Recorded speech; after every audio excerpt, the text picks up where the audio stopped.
If you've listened to our podcast with farmer Greg Brown, you may remember hearing me ask him about his worm towers. I went back to visit Greg shortly after that interview to ask him to show us from start to finish how to set up worm towers so we can put them in our own garden beds.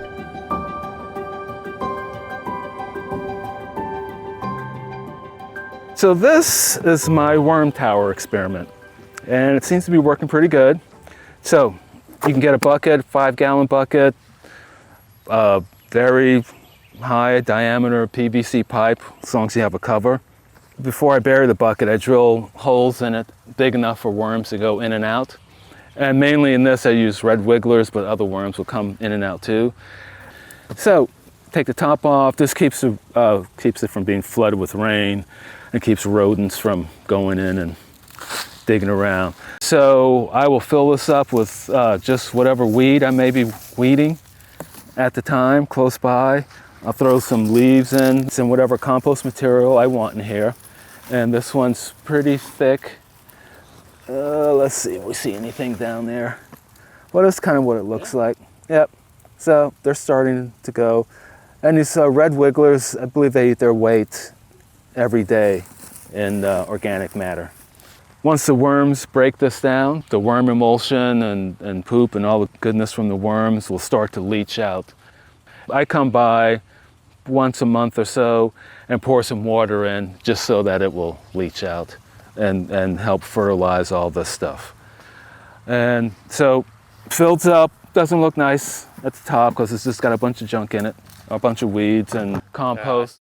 Banana peels, whatever's left over from my lunch that the worms can eat. And so once the worms have eaten everything out, I just leave it alone, then the worms will go away in search of more food. And the final product would be just great worm compost here. And so this is just filled with good worm poop.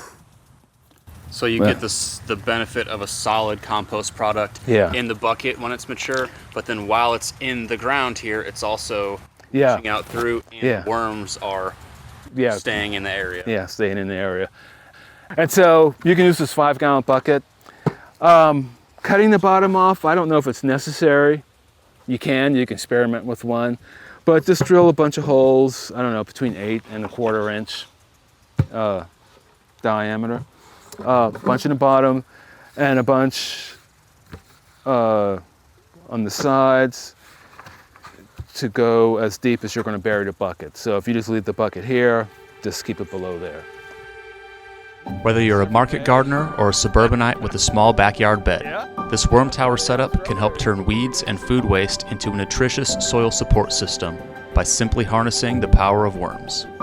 For more information on worm towers and vermiculture, check out our podcast interview with Greg Brown at soilhealthlabs.com/podcast.